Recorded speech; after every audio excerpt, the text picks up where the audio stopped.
దేవుని నామానికి మహిమ కలుగును గాక. మీ అందరినీ ప్రేమపూర్వకంగా మా కుటుంబంలో ఒక భాగంగా మరి భావించి మీ అందరికీ పిలవడం జరిగింది. నా యొక్క ఆహ్వానాన్ని మన్నించి మరి మీరందరూ వచ్చినందుకు, ముఖ్యంగా మా కుటుంబీకులు, మరి దేవుని సేవకులు మామయ్య గారు జోసెఫ్, అపోస్తులు జోసెఫ్ విజయ్ కుమార్ గారు, సత్య విజయ్ కుమార్ గారు, అదేవిధంగా బావగారు, అక్క, అదేవిధంగా వదిన, అన్న, మరి మా తల్లిదండ్రులు, డాడీ, మమ్మీ, అదేవిధంగా నా అక్కలు, మరి అదేవిధంగా మేనత్తలు, మామయ్యలు అందరి ప్రాంతానికి వచ్చారు. సంఘ బిడ్డలుగా మీరందరూ, ఆత్మీయులుగా మీరందరూ వచ్చారు. మీ అందరిని బట్టి దేవుణ్ణి ఎంతగానో స్తుతిస్తున్నాను. ఈ కార్యక్రమానికి వచ్చిన మీ అందరికీ మరొకసారి నా హృదయపూర్వక కృతజ్ఞతలు తెలియజేస్తున్నాను. క్లుప్తంగా కొన్ని మాటలు మాత్రం నేను చెప్పి మరి ఒక నా సమయమును దేవుని సేవకులకు ఇవ్వాలని ఆశ కలిగి ఉన్నాను. మరి ఈ సమయంలో మరి ఇదంతా చేస్తున్న విషయము ఇప్పటి వరకు కూడా, మరి ఈ ప్రోగ్రాంకి వచ్చే ముందు వరకు కూడా దేవుని సేవకులకు, పాలిమన్యల్ గారికి తెలియదండి. ప్రార్థన చేస్తున్నాను, ప్రభా, మరి మీ దాసునికి మరొక నూతన సంవత్సరంలోనికి నడిపిస్తున్నావు. నువ్వు చూపిన కార్యాలు గుర్తు చేసుకుంటే ఎంతో ఆశ్చర్యకరంగా, నిజంగా నేను ఊహించలేని అన్ని గొప్ప కార్యాలు ప్రతిదినం కూడా దేవుడు నా జీవితంలో, మా జీవితాలలో దేవుడు చేస్తూనే వస్తున్నారు. కాబట్టి ఒక మాట నేను అడిగాను కొన్ని రోజుల క్రితము, ఏమండి మరి 40th బర్త్డే వస్తుంది, ఏమైనా చేద్దాము అంటే అలాంటివి ఏమి పెట్టుకోవద్దన్నారు దేవుని సేవకులు. బర్త్డే వద్దు, గిర్త్డే వద్దు, ఏమొద్దు, కావాలంటే యానివర్సరీ ఉంది, మనం చక్కగా చేద్దాం, అందరికీ భోజనాలు పెడదాము అని అన్నారు. సంఘానికి, పరిచర్యకి ప్రతి దినం మీరు చేస్తూనే ఉన్నారు, మీ ఎఫర్ట్స్ ఇస్తూనే ఉన్నారు, పరిచర్య కొరకు శ్రమిస్తూనే ఉన్నారు. కానీ మీకంటూ ఒక గుర్తు కూడా నాకు లేదు. ఇందాక మా తండ్రి గారు మాట్లాడారు, నిజంగా దేవుడు ఎన్నికలేని నన్ను ఎన్నుకొని గొప్ప పరిచర్యలోనికి, అదేవిధంగా గొప్ప కుటుంబంలోనికి దేవుడు నన్ను నడిపించాడు. మా తండ్రి గారు హైదరాబాద్ ప్రాంతంలో ఉన్నప్పుడు, వ్యాపారం చేస్తూ ఉన్నప్పుడు చాలా బాగానే ఉంది పరిస్థితి. కానీ ఎప్పుడైతే అన్ని విడిచి మరి మారుమూల ప్రాంతానికి సేవ నిమిత్తం వెళ్ళారో, అన్ని విడిచిపెట్టి వెళ్ళారు. వారి యొక్క స్థలము, ఆస్తులన్నీ మరి కొండాపూర్, మనందరికీ తెలుసు, మణికొండ, గచ్చిబౌలి, ఆ ఏరియాలో చక్కని మరి పొజిషన్లో ఉన్న తన జీవితంను దేవుని కొరకు సమస్తం అంకితం చేసుకొని మారుమూల ప్రాంతాలైన ఏజెన్సీ ఏరియాలో ఎల్లారెడ్డి పట్టణానికి వెళ్ళి సేవ నిమిత్తము అక్కడ స్థిరపడడం జరిగింది. అక్కడ ఎన్ని ఆటుపోట్లు జరిగాయో మొన్న దేవుని సేవకుని నోట కూడా మనం విన్నాము. మరి ఎప్పుడు కూడా హెచ్చించుకునే మరి గుణం కలిగి లేరండి. మా నాన్నగారిని దేవుడు ఆ ప్రాంతానికి నడిపించి అనేకంగా మరి పరిస్థితుల గుండా వెళ్తున్నప్పుడు దేవుడు నిలబెట్టుకొని చక్కని సేవ చేసే కృపనిచ్చారు. అదేవిధంగా చక్కని సంఘాలు దాదాపుగా 7-8 బ్రాంచెస్ ఆ ప్రాంతంలో కలిగి ఉండి చక్కని సేవ చేస్తున్నారు. మరి అక్కడ కనుక్కున్నారు ఎవరు దేవుని సేవకులు చక్కగా ఉన్నారు. మరి నా గురించి విన్నప్పుడు ఎవరు ఈమె, ఏ కుటుంబానికి చెందింది, ఏ సేవకునికి చెందిందని మరి పరిశీలించినప్పుడు చాలామంది ఇచ్చిన సాక్ష్యము ద్వారా మరి నా తండ్రి గారు ఆ ప్రాంతంలో ఎంతో కాలంగా సేవ చేస్తూ ఆ ప్రాంతంలో స్థిరపడి ఉన్నారు. కాబట్టి దేవుడు చక్కని సాక్ష్యమును మా కుటుంబానికి దయచేసి మరి నన్ను ఈ కుటుంబానికి కనెక్ట్ చేశారు. మరి నాకు మొట్టమొదటిగా కాల్ చేసిన వారిలో మరి మా అక్క బ్లెస్ అక్క ఉన్నారు. తను చూడడానికి వస్తున్నప్పుడు మరి మొదటిసారిగా మరి నేను టెన్షన్ పడతానేమో, అంత ఫ్రీగా మాట్లాడాలనేమోనని నాకు ముందుగానే నాకు కాల్ చేసి నాతో మాట్లాడి, నిశ్చీలుగా మేము వస్తున్నాము, నువ్వేం మరి ఫ్రీగా మాట్లాడు చక్కగా, మరి మనందరము మరి ఎటువంటి విషయంలో కూడా నువ్వు భయం కలిగి ఉండొద్దని నాతో చక్కగా మాట్లాడారు. ఆ రోజు అనుకున్నాను, ప్రభా, నిజంగా నేను ఒక పిరికిదాన్నే, నాకు జ్ఞానం లేదు, మరి ఆ గొప్ప కుటుంబంలోనికి నన్ను నడిపిస్తున్నావు. మరి అక్కడ ఎలా ఉంటాయో, నాదైతే తెలంగాణ, ఆ ప్రాంతాలు ఎలాగుంటాయో నాకు తెలీదు.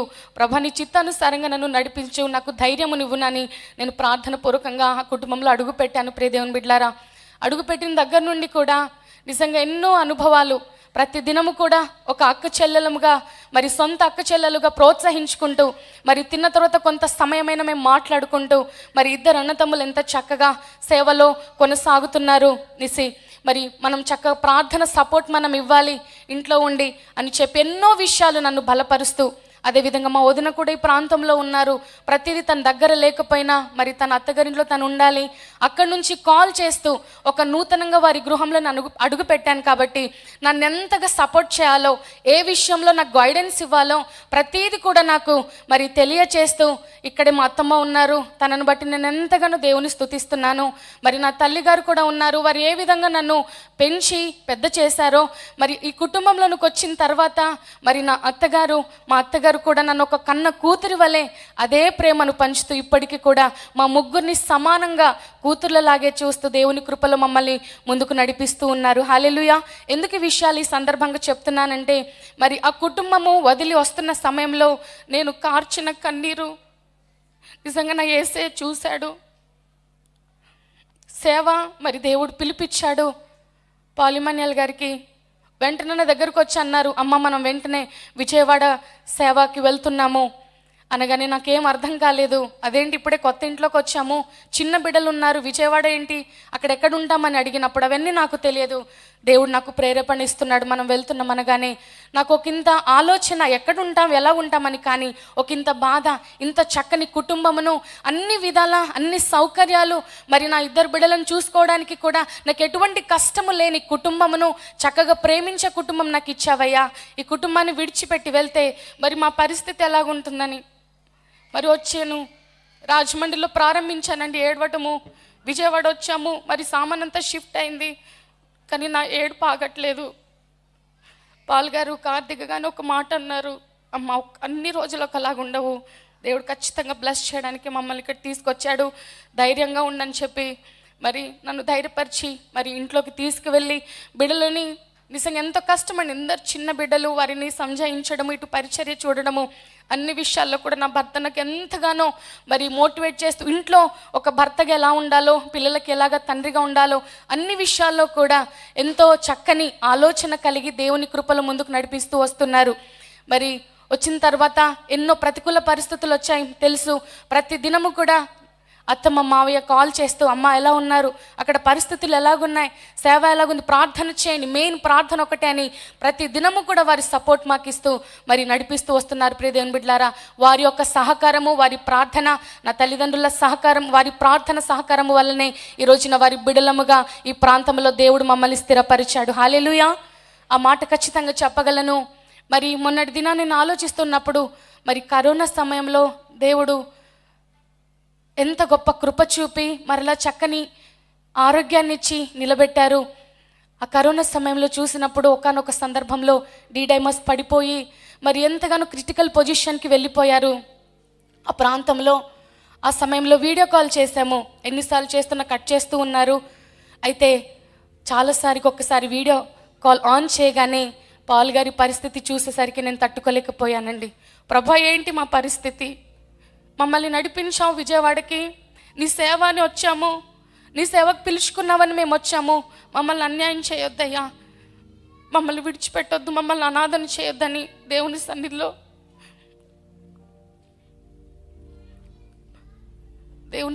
పోరాడాను. ప్రియ దేవుని బిడ్డలారా, ఒక పక్క అక్క, అత్తమ్మ, వదిన అందరు కాల్ చేస్తూనే ఉన్నారు, నిస్సి భయపడొద్దు, ధైర్యంగా ఉండు, దేవుడు ఉన్నాడు, దేవుడు ఖచ్చితంగా సేవ జరిగించుకుంటాడు పాల్ గారి ద్వారా అని చెప్తూనే ఉన్నారు. కానీ ఒక భార్యగా నాలో ఎందుకో ఆ ధైర్యము ఆ సమయంలో కలిగింది.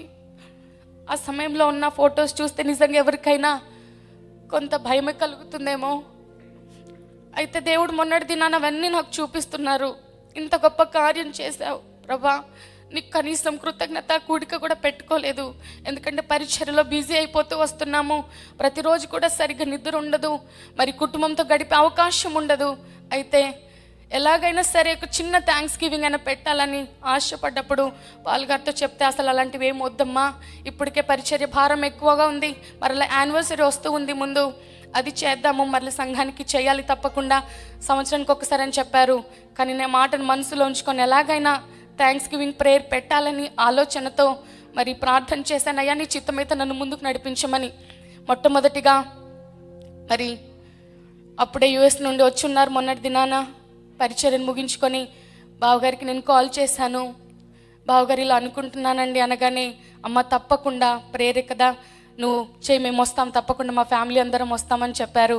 వెంటనే మామయ్యకి కాల్ చేశాను, వదిన కాల్ చేశాను. ప్రతి ఒక్కరు కూడా అమ్మ మరి జాగ్రత్త అని చెప్పి, నేను ఒకటే మాట చెప్పాను, మీకు చెప్తున్నాను కానీ దయచేసి పాల్ గారికి ఈ విషయము చెప్పొద్దండి, చెప్తే క్యాన్సిల్ చేసేస్తారు, చేయొద్దంటున్నారని మరి ప్రతి ఒక్కరిని నేను రిక్వెస్ట్ చేశాను. అయితే ఇప్పటి వరకు కూడా ఎవరూ చెప్పలేదు. మరి ఇందాక ఆశ్చర్యపోతున్నారు పాల్ గారు, నాకు అంత ఒక్క విషయం చెప్పకుండానే ఇంత అరేంజ్ చేసావా అని. నిజంగా నా గొప్పతనం కాదు, దేవుడు మాకు ఇచ్చిన చక్కని సంఘము, చక్కని యూత్ని బట్టి, టీంని బట్టి, మరి తమ్ముళ్ళని బట్టి నేను ఎంతగానో దేవుని స్తుతిస్తున్నాను. మరి సంఘ పెద్దలను బట్టి దేవుని స్తుతిస్తున్నాను. ఈరోజు ఇంత కొద్దిదే కావచ్చు ఈ కృతజ్ఞత కూడిక, కానీ ఇంత మరి నాకు ఊహకు మించింది. మరి నా వల్ల నేను ఎప్పుడు కూడా ఈవెంట్ మేనేజింగ్ నేను చేయలేదు, ఇలా చేసి నాకు అలవాటు లేదు. కాబట్టి దేవా, నీవే కార్యమును ఘనంగా జరిగించమని ప్రతిదినము కూడా ప్రార్థన చేస్తూ వస్తున్నాను. మరి నా వంక పాలుగా చూస్తున్నప్పుడల్లా ఎక్కడైనా అనుమానం వస్తుందా అనుకుంటున్నాను, నేను ఎక్కడైనా తెలిసిపోయి ఉంటుంది అనుకొని, ప్రభా తెలియొద్దయ్యా, తెలిస్తే క్యాన్సిల్ అయిపోతుంది అని చెప్పి మరలా మనసులో ప్రార్థన చేసుకుంటూ వస్తున్నాను. కాబట్టి ఈ రోజున ఇంత చక్కగా, ఇందాకే మీరు నమ్మరండి, మరి 5 o'clockకి పాల్ గారికి తెలిసి ఒక్కసారిగా నిజమా అక్కడ మరి నిజంగా కూడిక ఉందా అని అడుగుతున్నారు. ఆల్రెడీ ఈరోజున ప్రేయర్ టవర్లో అన్నీ మరి అక్కడ అరేంజ్ చేశారు, లైవ్ కొరకు అందరికీ చెప్పేశారు, త్వరగా రండి, మరి 21 days ప్రేయర్స్ జరుగుతున్నాయి, అక్కడ మనం త్వరగా ప్రార్థన స్టార్ట్ చేయాలని అందరినీ సమకూర్చారు. మరి నేనేమో ఒక పక్క వీరిని డైవర్ట్ చేస్తున్నాను, పాల్ గారేమో ఒక పక్క అక్కడ సమకూరుస్తూ ఉన్నారు. నిజంగా నేను దేవుని అడుగుతున్నానయ్యా, నువ్వు నడిపించు, ఎలాగ నీ కార్యం జరిగించాలని.